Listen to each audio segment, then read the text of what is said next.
Welcome to another episode of the Jets Afterburners podcast, and your Jets Stand 16. And we welcome a very special guest here. And again, Jets Stand 16. Oh, I hear an echo. Do you hear an echo?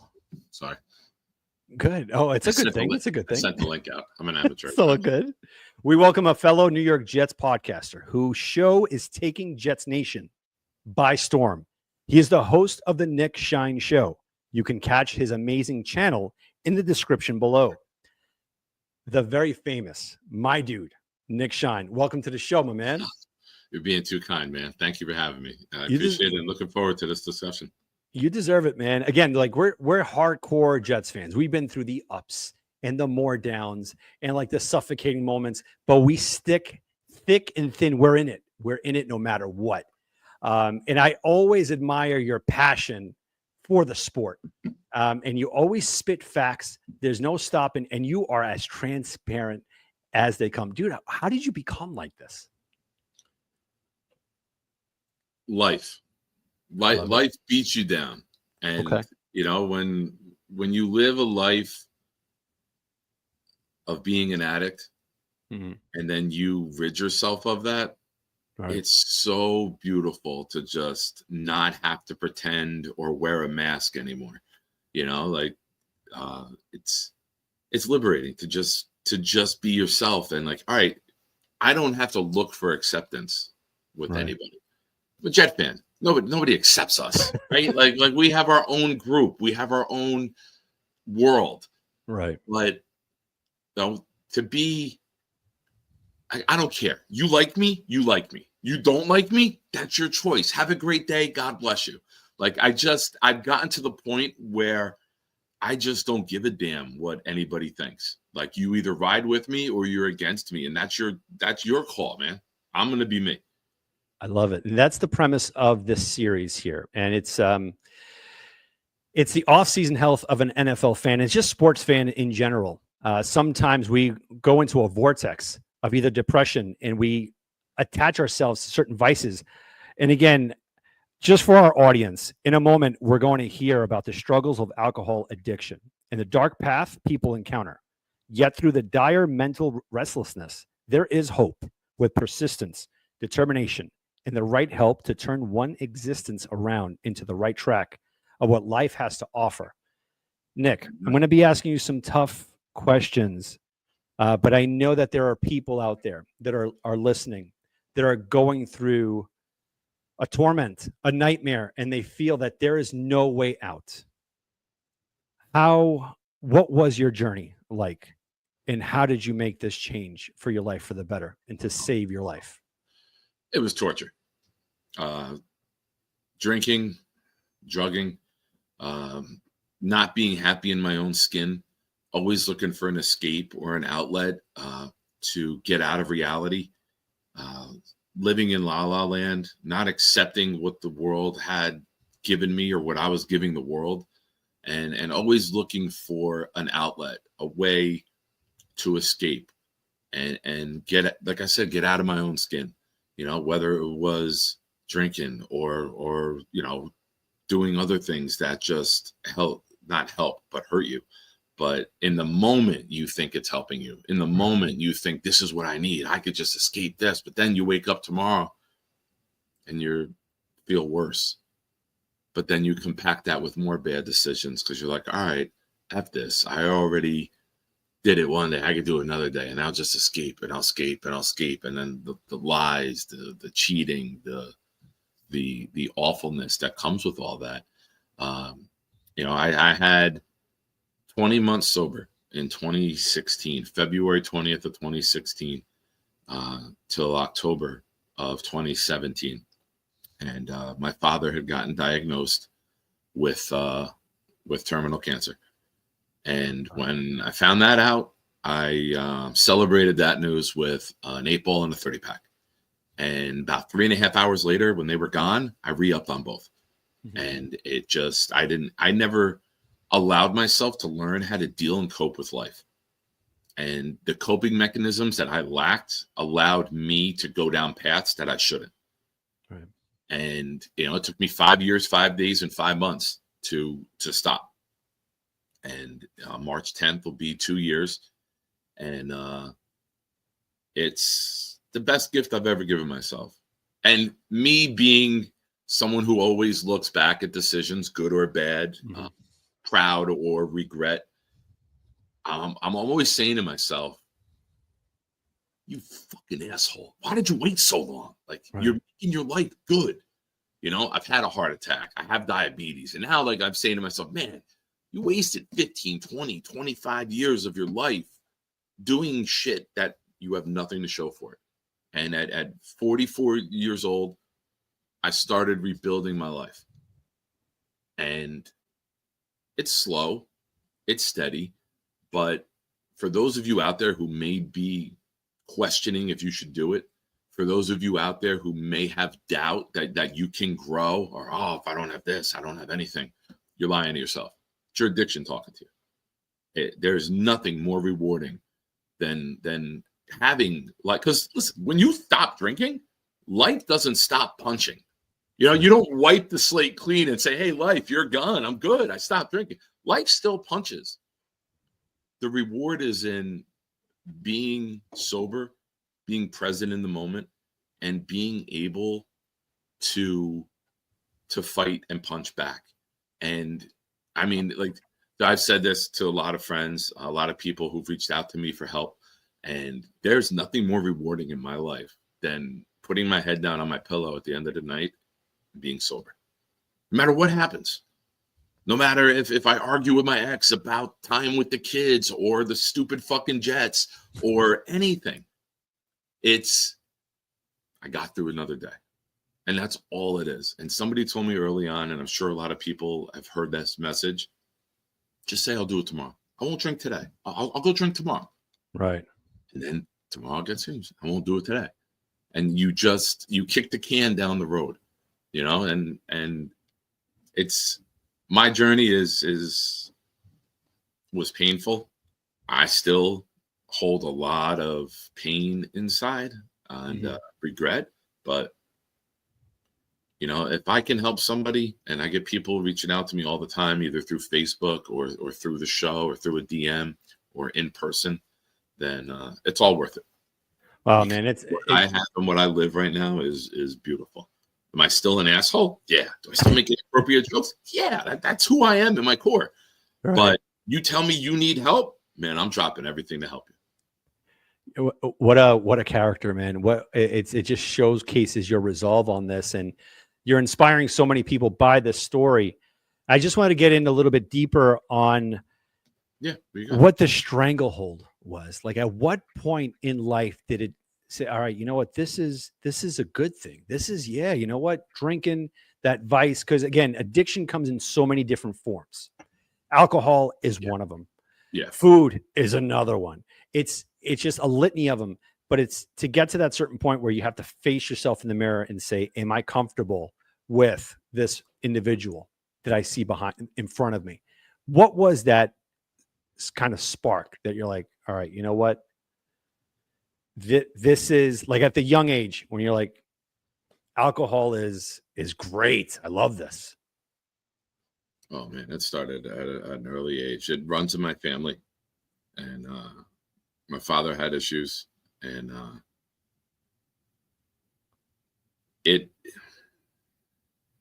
trying to debate how I want to word this.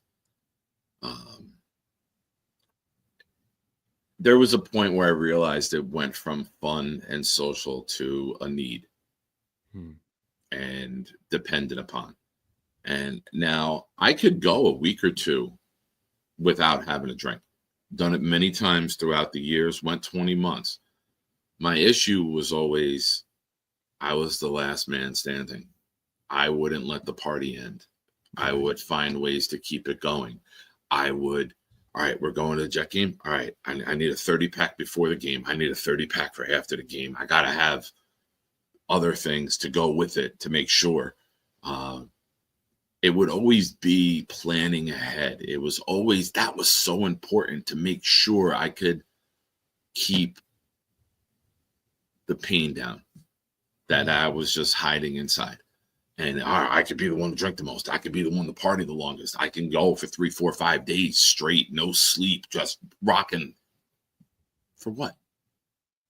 And you saw the relationships disappear. You saw friendships disappear. You saw them change. You saw them fall into the background. You saw them not reaching out anymore.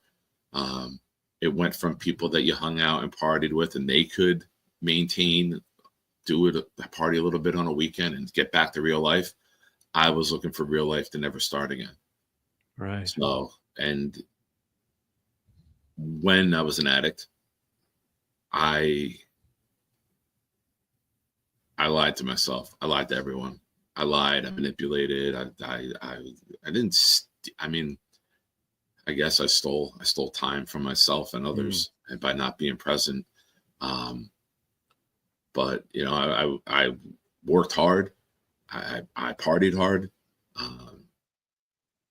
And then one day when just woke up, didn't want it anymore. And like I said, like I did it, but I did it for the wrong reasons the first time when I had 20 months. I did it for everyone else. I didn't do it for me. Right. And that's why when life hit, I wasn't able to cope with it because I hadn't set up a structure within myself to succeed and sustain when shit got real. And that's why I fell off. And I didn't want to hear anyone. And then COVID hits and it's bad when you're like, I'm not going to start drinking until 5 o'clock. Right. Like when you have to put a restriction on yourself, that's pathetic. You're like, oh, I got to wait till 5 o'clock or I got to wait till 7 p.m. to start, like I got to be somewhat productive. It's not fun. It's not fun. Like I said, it's so much time, money, energy, life wasted, and I just pray every day that I have enough life left that I can build and enjoy.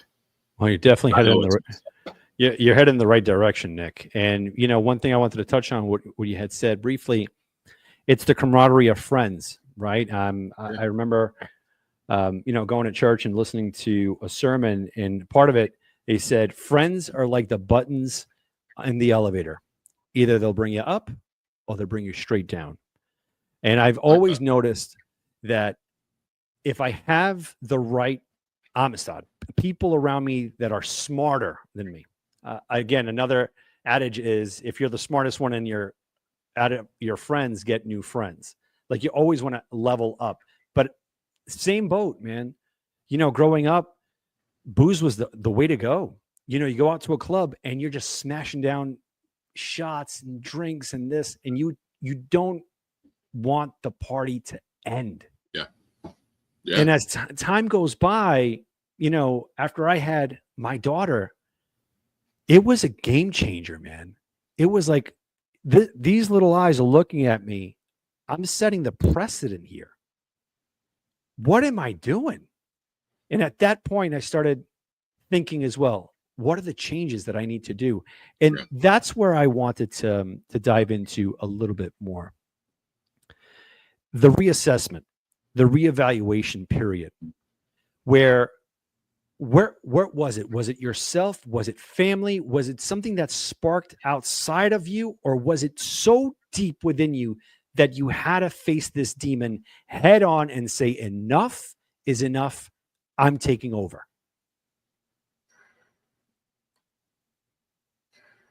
That's a long story. I'll tell as much of it as I can because I don't want my son to stumble across this. But I'll be as open as I can. Understood. I was doing Amazon delivery as my second job. Stepped off the truck October of 21. My knee blew. And had to get ACL surgery. December comes, knees torn. But let me rewind a little bit. When you get hurt in New Jersey, I was only at that job for 7 weeks when it started. So in New Jersey, they take the average of your last 12 paychecks. And that is your weekly rate with workman's comp. Now, those last 5 paychecks that I didn't get were zeros. So it brought the weekly pay down after 60%. I was making $284 a week. Oh. I couldn't afford rent. I couldn't afford anything. Became friends with someone who sold stuff and would supply it for free. Mhm. I had the place to hang out. They would do what he had to do, and then people would come over, and then the party would go all night, if not into the next day. Couldn't make rent. Got an eviction notice. Had no idea it was coming. I get evicted January 5th of 2023. He was there. He stayed over that night. He was on the couch. And he felt bad and started paying for a hotel. And I call it the Hell Hotel. And the fact that none of us died there over 6 weeks is a miracle.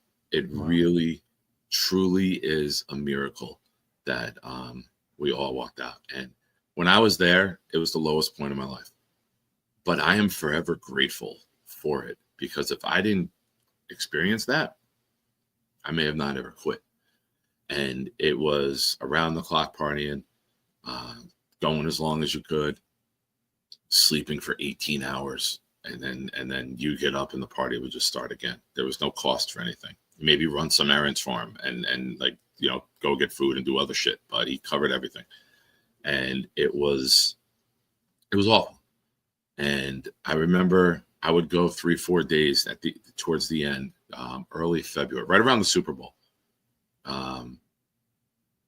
I'm done. And like, I was getting really fucking angry at myself for where my life was when I started to get clear headed. I had like 4 days, and then I used it one time, then I partied. And then I would have a couple more days. And then I was just like, you know what? The Super Bowl hit. And the morning after the Super Bowl, I was like, I'm fucking done. I'm out of here. And they're like, where are you going? I'm like, I don't know. I'll figure it the fuck out. Right. I'm like, I just can't do this anymore. I'm like, I'm going to be dead if I keep doing this. Reached out to friends, told them how bad life was. Several people, in the community, Gunny, Jeremy, Dom C, Green Bean, they had like gotten together and put together like a GoFundMe to help me. And that was helping me stay at a hotel by myself. I went 3 weeks without using. And then that guy stopped by one night to hang out. And I was like, I ain't gonna do it. I'm good, man. I got 3 weeks. I used that night. I woke up Friday morning, March 10th. So I forget if it was Wednesday or Thursday, but March 10th, I woke up and I'm like, I'm done. And I made calls that day to get myself help. And they couldn't take me until Monday. And I went into a state facility. They got me on the right path. They found me a place where I live now. It's called an Oxford home. Oxford is a worldwide place with over 3,800 homes that help people. And it's basically a structure and a community within the home to help people survive and reestablish themselves, whether it's, like it's someone like me who's never been arrested or been in jail or had crime, or it's some people who've come out and want to turn a new leaf in life. And we create a structure in the house here for everyone to succeed. And, some people don't. And, it gets uncomfortable when we got to get people out of the home because they don't want to live that lifestyle. But it's really, really beautiful to watch the people who come in and like, I don't know if I could do this. And you watch and they do. And it's awesome watching that transformation, to watch people who go to their meeting for the first time. And then we got a guy in the house who is now like the mayor of meetings. Like he is the network himself. You need anything, you go to him. He gets people free furniture. He gets people set up in life. He gets them jobs. Like he's tremendous. And it's cool to watch how he came from last April, like angry and bitter and resentment. And now he's the mayor. So, each path is different, but the decisions that you make to put yourself on the right path, you're never going to regret it. No one ever got sober or clean and was just like, man, I fucked up. What'd you do? Oh, I stopped. No one's ever said that in like the history of the world, Right.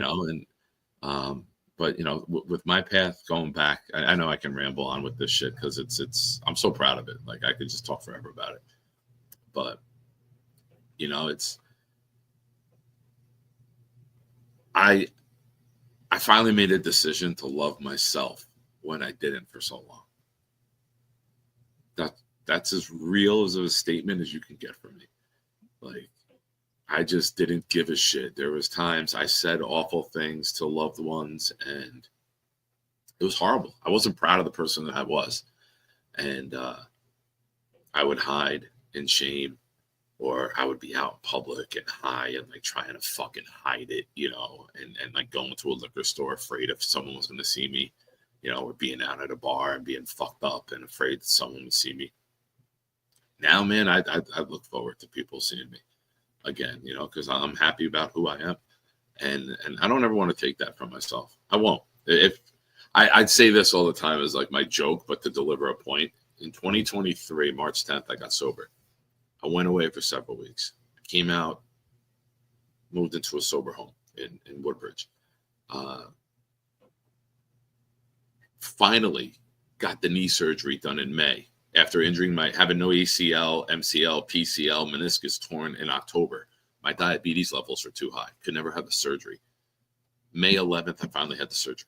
4 weeks after that, I fall down the stairs during the recovery. Stop. Diabetic. Osteomyelitis hits my left toe, big toe, gone.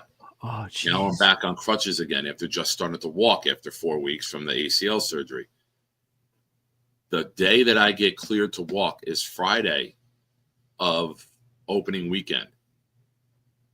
Aaron Rodgers, 4 plays in, Monday night, goes down. I tell everyone, if I went that 6-month window without drinking, I'll never fucking drink again. Exactly. Wow. Like, all that shit, a whole summer on crutches, lost my toe, Aaron Rodgers goes down. I'm good, man.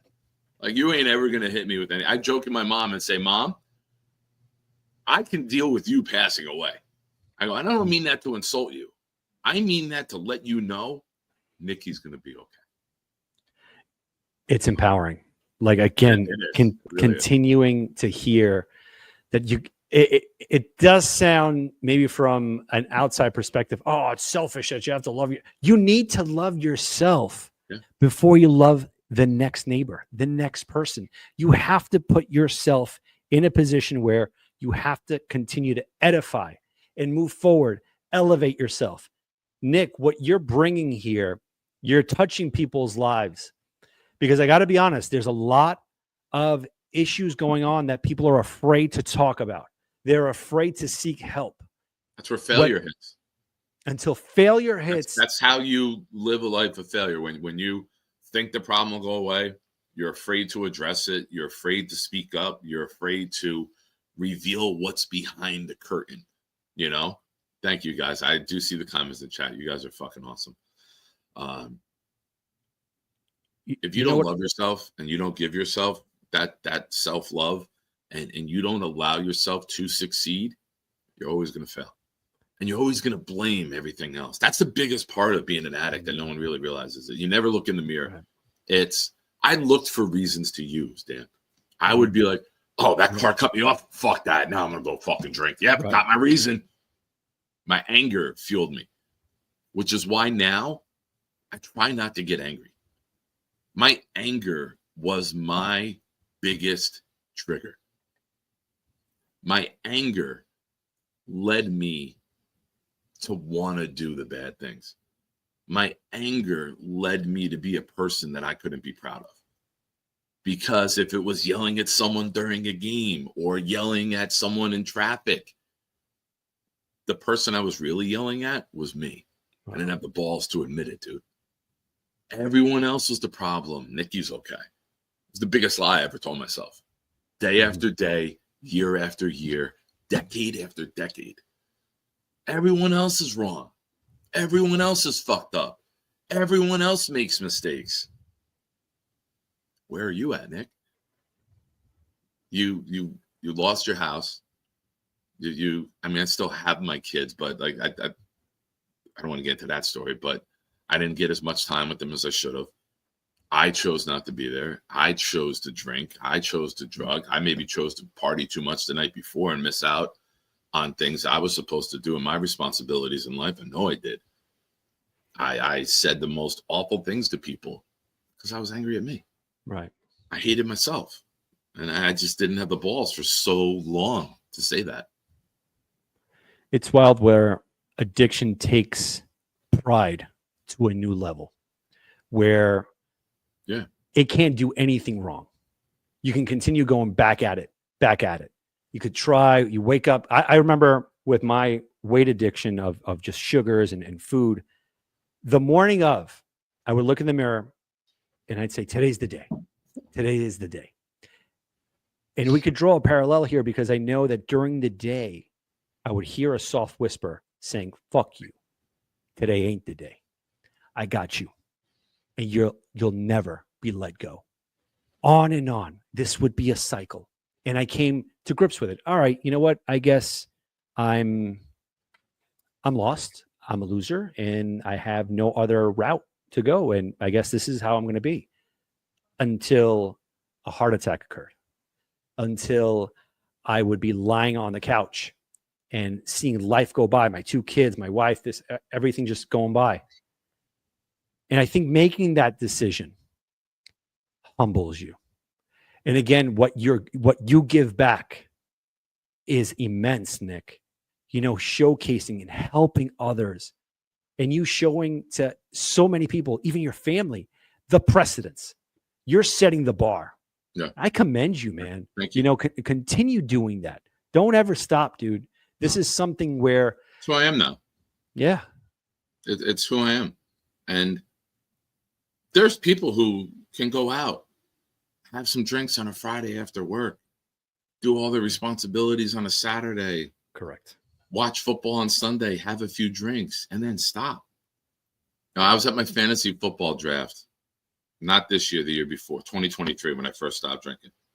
And one of the guys who didn't really know, he's a friend of a friend, It's like, what's up with you? You all right? Not drinking? I go, nah, man, I'm done with that shit. All right. A little while later in the draft, he's a few in. He brings one up. Come on, have a beer with me. I'm like, nah, man. He's like, what's the big deal? It's one beer. And I looked at him and I was like, yes, for you right now, in this moment, you have that beer with me. You don't understand where it goes. You have that beer with me. You walk away. You go home. I'm in a fucking gutter by Thursday because I won't stop. I just don't have that mechanism in my head. You know, that's why when I commit to something, I go all in. You know, now I'm committing to good things, you know, and I took my fucked up wiring in my brain and rewired it to only commit to good things. But I'm still a Jet fan. I didn't get rid of every fucking awful thing. I mean, you need the balance. A little bit. But isn't that? I decided that everything I do is going to be to better someone else's life. Like I ask myself all the time, if I have an interaction with someone, should you make their life better? Right. I used to demean people, degrade people, like in public, like, and just like get kicks out of it because I hated me. And now I'm like, all right, was that a positive experience for that person? Did that put a smile on their face? You know, not to get overly religious, but did you bless them in that moment? Did you put a smile on their face when maybe they're having the fucking shitty day and maybe they needed someone to say that, like, Jesus loves you? Did you do that? Did you make their day better in the smallest amount that maybe prevents them from going the route that I went many times? Now we're talking. I mean, what you did in that moment where you said no, the mental clarity it takes and the fortitude to get to that moment, because you're right. You know, a lot of people don't understand that. They say, drink in moderation, eat in moderation. For some people, it doesn't hit the same. Drinking doesn't hit the same. Yeah. Eating, let's say, I don't know, 3 Oreo cookies for someone that can catapult this person to regain 60, 70 pounds that they lost. Yeah. But for that split second to make a long-term decision, wow, to say no, But I it can't go to my takes, kid's house. My kid's house is like sugar capital of the world. It's like the Willy Wonka's chocolate factory.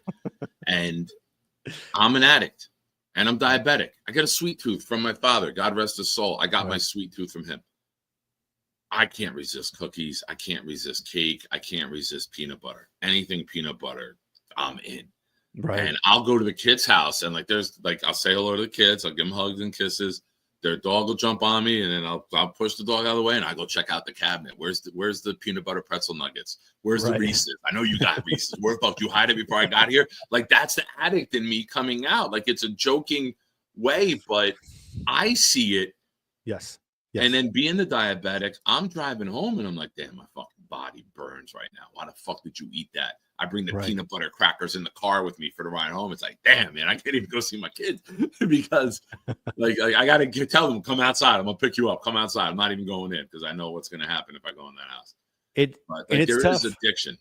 Yes. I remember reading an article. It stated that sugar is 8 times more addictive than cocaine. Mind blowing. I know with me, I can't do moderation. I can't do moderations with cookies, ice cream, whatever the case is. Again, everyone has their vice. Me, thankfully, I'm in a road where I'm even recovering myself with food. I lost 45 pounds. God bless. Since late November. I appreciate it. I've done a complete 180. And yes, some people might say, "Oh, you're doing extreme shit." What do you mean? I was doing extreme shit before. Yeah, I was doing sleeves of Oreos. Sleeves. It was like cocaine. Yeah. That's not normal. That I shouldn't be doing that. Yeah. And like how you were saying before, some people can have a couple of cookies. Some people can have a couple of drinks. Yeah. I don't think we have that, but that might be the thorn on our side that keeps us kind of level-headed. Say, all right, you know what? I need to be disciplined. I need to be on this path every single moment of my life if I want things to run straight. Yeah.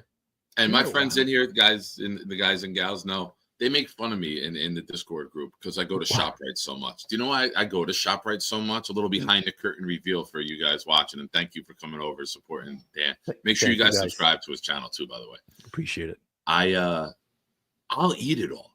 Like I'm diabetic. So now it's chicken breast, vegetables, mozzarella, pickles, carrots, maybe some sliced Genoa salami every now and then. And but if I go and I get peanut butter and jelly, like I would have rice cakes with peanut butter and jelly. Dude, it would look like a fucking Big Mac. The way I would load the peanut butter on there because my brain doesn't have that mechanism that says that's enough. Right. And I would eat to the point of getting sick. Yep. And it like because my body, like, all right, I'm doing well, I'm dieting, I'm eating right, I'm losing weight. I've lost 38 since October 29th. I'm on like the same path as you. And freaking A, man. And I balanced it out.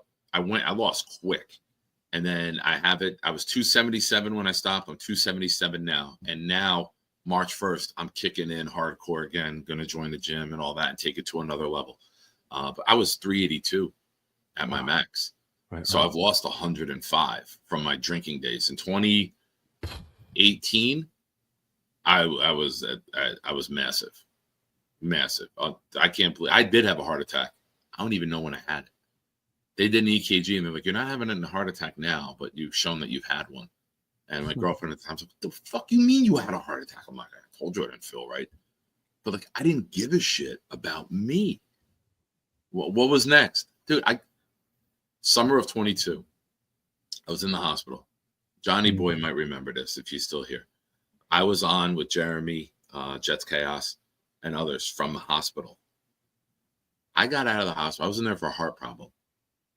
I got out of the hospital at 12 o'clock at night after 3 days in there. Got picked up by my buddy who was at the pool hall on Route 1 in Edison. And before I was out of the hospital parking lot, I was already getting wired back up. Wow. Like, how fucking stupid am I?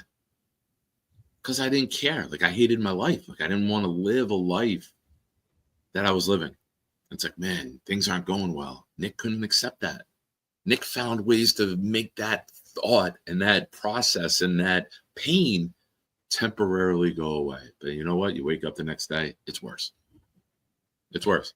And for anyone out there who, like, this is the most important part of the message. You can change your path at any time. You can.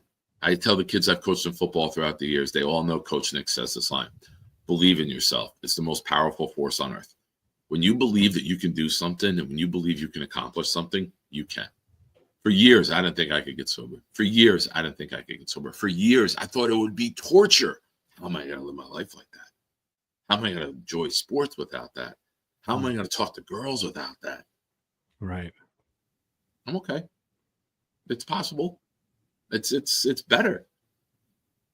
You know, do I still say stupid shit? Of course. Like I said earlier, I'm always going to say stupid shit. It's who I am. But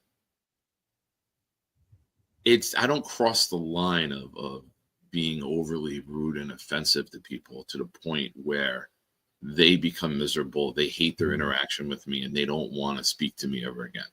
Right. So it's you, just because you were somebody yesterday doesn't mean you can't be somebody else tomorrow.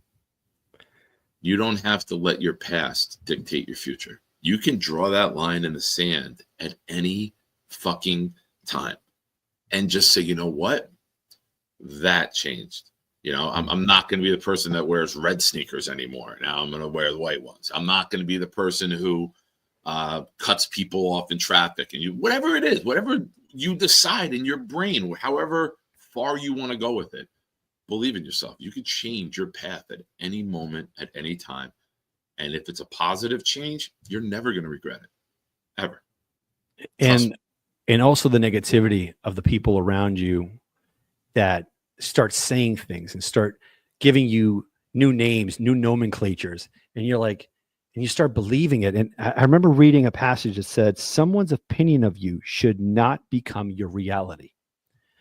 And you're spot on, Nick. Every moment that you have, it's your moment to change. I always live by this here. If you're breathing, then the odds are in your favor. It's there. Yeah. It's there for everyone. If you're watching this, and again, you're afraid to reach out, in the link I posted,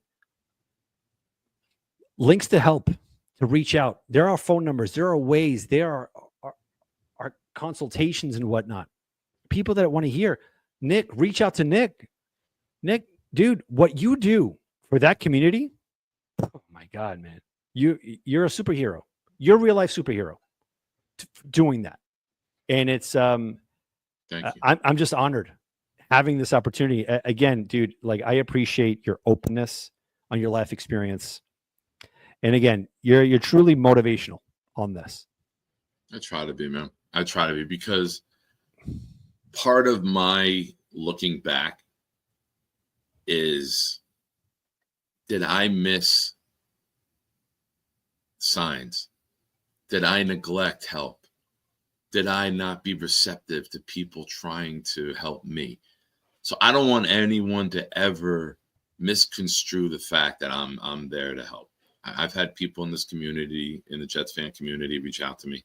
I've had people on Facebook that, like, you know, people, maybe you're in a sports group together and they friend you because you have a nice discussion one day, and people I've never met reach out to me and they're like, hey, what'd you do? Because I know I see your post. If you did it, how can I do it? You know, right. First thing is believe in yourself. That's the most important thing. Believe in yourself. When you commit to something, write your goals down. Write your goals down. If it's staying sober day one, how am I going to stay sober? What am I going to do to build a successful path for myself? Whether it's you want a career, whether it's you want to start a family, whether you figure it the fuck out, write it down, and look at it and say, I have it. It's on the other side of the room. But when I went into the facility, they gave you a notebook, old school, black and white, like camouflage looking notebook. I still have all my notes from when I started. And, I'm going to tell you, one of the things they made you get up and speak at some point. And I quoted Nas. And it's, I know I can be what I want to be. If I work hard at it, I'll be where I want to be. That's right. And I fucking think that to myself every single time life gets hard. Right. Is this where you want to be? Dude, I've walked out of friends get-togethers. I've walked out of parties. I've walked out of many places and just said, for my sons, would come on, we got to go. What's wrong? Got to go. Time to go. I never knew that back then. I'd be the last one there. I'd be closing down the bar. I'd be offering the bartender in the place more money to stay open, or making crazy promises to go pick up stuff and make the craziest promises in the world in order just to get what I wanted. You know what I want now? Inner peace. Right. Can't put a price on that. Mm-mm. And you found it. I'm trying to. You're getting there. I still got a lot to work on personally, but and personal growth should never stop. Absolutely. Personal growth should never stop. You should never stop trying to get better at life, because life changes, circumstances change, who comes in and out of your life changes. And, not everyone who's in your life is meant to be there forever. Some people are just meant to appear, teach you a lesson, learn from it, and move on. And be open to that and learn, like, from every experience you have with somebody. Did this person being in my life make it better? Did it make it worse? Mm-hmm. Am I a better person for knowing them? Or did they make me worse? Did I make myself worse by being in their presence? Know who brings out the best in you. Know who makes you be a person that you don't want to be. And when you can start to differentiate that, you're going to shoot to the moon. You're going to really, really start figuring yourself out.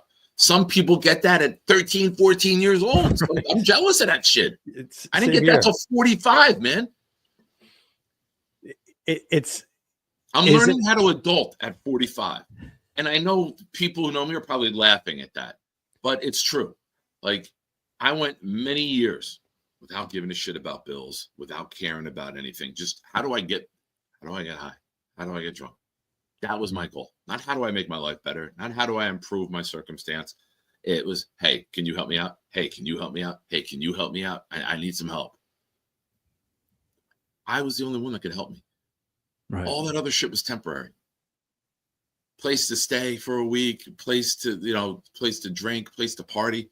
All that shit was temporary. I had all the answers. I just didn't allow myself to look at the questions the right way. Now, the goals that you set for yourself now, right?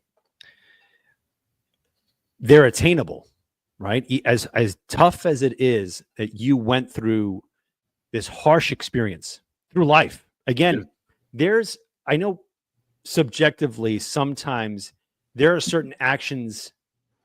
It's because of my childhood. It's because of me growing up in an environment that was kind of toxic, not fun. Yeah, same. And then you're in your teens and you just want to be accepted and you're willing to do whatever it takes. And like you said, there's that moment of growth at 44, some at 13, like you said, some at 20. But I think the most important thing is to get to that crossroad and making that decision and following that trajectory into the right path. And finding the circle of friends that can elevate you. I think that's one of the biggest things. Dude, again, I'm sure you could attest to this. When I was younger, I had so many friends. Oh my God, friends. Now, probably three guys. Those are my guys. How old are you, if you don't mind me asking? 43. Okay. Yeah, there goes a point where you see people who are drinking buddies and people who are actually friends. Right. And I will fully admit, and I'm not saying this because some of them are here watching, but the people who are in my Discord and people who, most of them I've never even met in person, some of them I have through the Jets, are better friends to me than people I've known for 30 years. Because some of them were just party buddies. Some of them, when I got sober, You saw who your real friends were, because there are people who supported it. There are people who asked, what can I do to help you? And then there were people like, oh, you ain't drinking no more? All right, man. Good luck. So it's something that I've heard that I keep with me a lot is when someone reveals their true colors to you, believe them. Yeah. Don't make excuses. Don't try to bend the bar. Don't try to move the goalposts for them. Believe them. Thank you. I was just good enough to drink with because you wanted those laughs. You don't think I can make you laugh when I'm sober? Go fuck yourself. You don't deserve my humor. You know what I mean? Yeah. Like there's certain people in life who look to get whatever they can get out of people, whether it's money, whether it's companionship, whether it's a drinking buddy. Believe them. If they don't want to be a part of you, thank them. They're saving you the trouble. Because now you don't have to deal with someone who's fake. You don't have to have someone a part of your life that doesn't want to be a part of your life. They just want to get what they can get out of you. That's a huge stepping stone of acquiring that epiphany, right? Like, holy shit, this is who I've been hanging out with. I remember, again, this is a buddy of mine we were on the football team together, just life, us.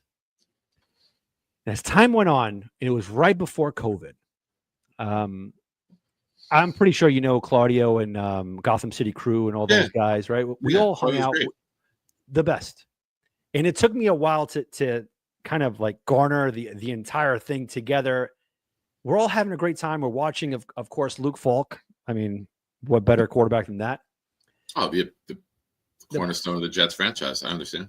We're watching, the Patriots beat the crap out of them. But anyway, in that setting, I don't go out that much. Right now, it's just all about family and just moving forward, reading books, just doing everything I can just to get my mind going. Yeah. At that point, I was with my buddy. We're all having a good time. And I just had this holy smokes moment. He was degrading women. Like, holy smokes, hold on a second. I got 2 daughters. Would never want anyone to talk about my daughter. I don't care if my daughter's 70. I don't care. I was like, dude, you got to stop. Who the hell are you?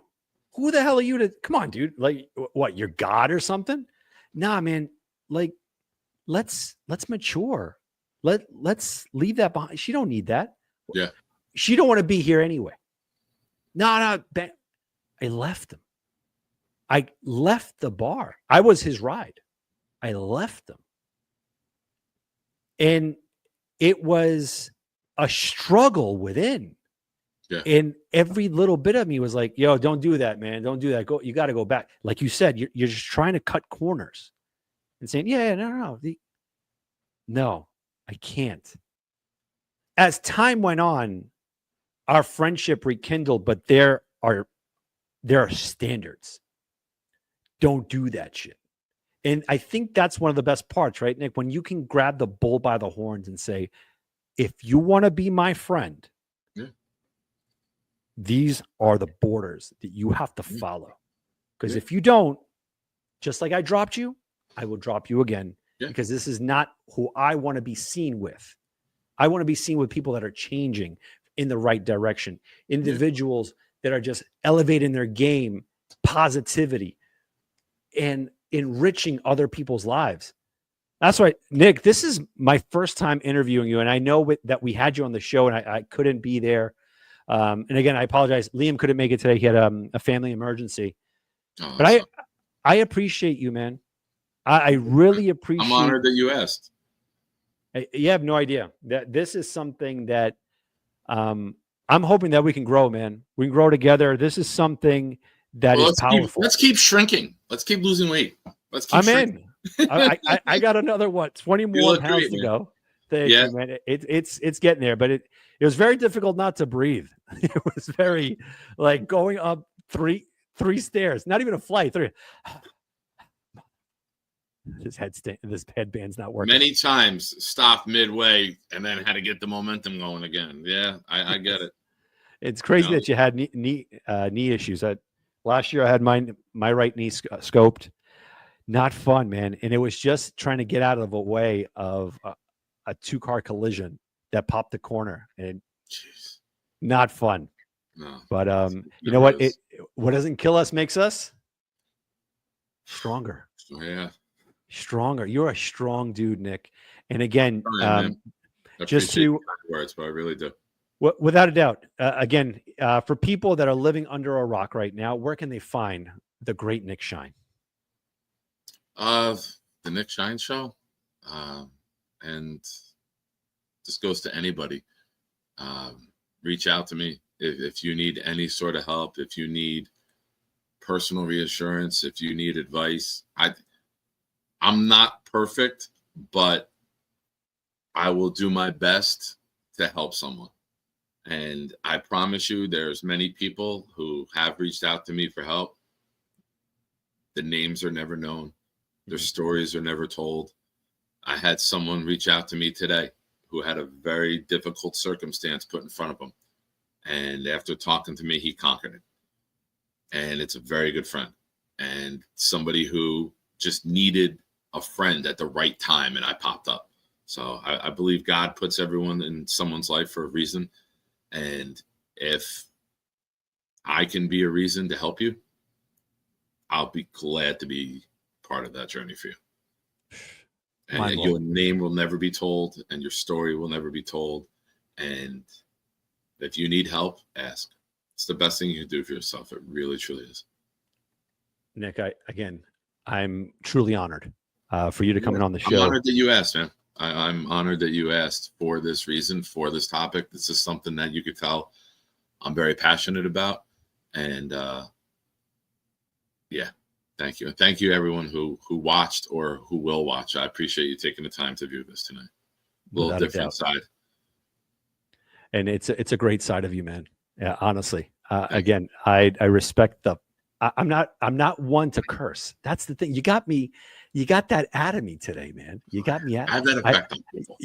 I'm not always positively influencing people. So listen, I'm from New Jersey. I'm from Central Jersey. Hell yeah, Where man. I'm from, they're adjectives. Right. I'm not cursing at you. When you start using curses as nouns, then you're crossing a line. But if you're like, this fucking guy, like that's an adjective. Like everyone gets it. This fucking guy, you know that a guy just cut you off with no blinker and swerved in too close where he shouldn't have been. This fucking guy. That's the move that we do. Without a doubt, man. Dude, again, thank you so much for tonight, and everyone in the chat. I appreciate you. Spread the word. Again, you're not alone. You are not alone. There's help out there. And again, Nick, thank you so much, and have a great night, my man. You too, buddy. Thank you so much. You got it. Go Jets. Quarterback, Ken O'Brien of California Davis. Just 14 that first time, now going long. They got a wide open man, and he makes the catch. It's Braylon Edwards picking off. Braylon Edwards will take it home for the touchdown. 80. First down in San Diego territory at the 47-yard line. Big draw. And Pennington going for 6. Deep down the field, and it's caught by Santana.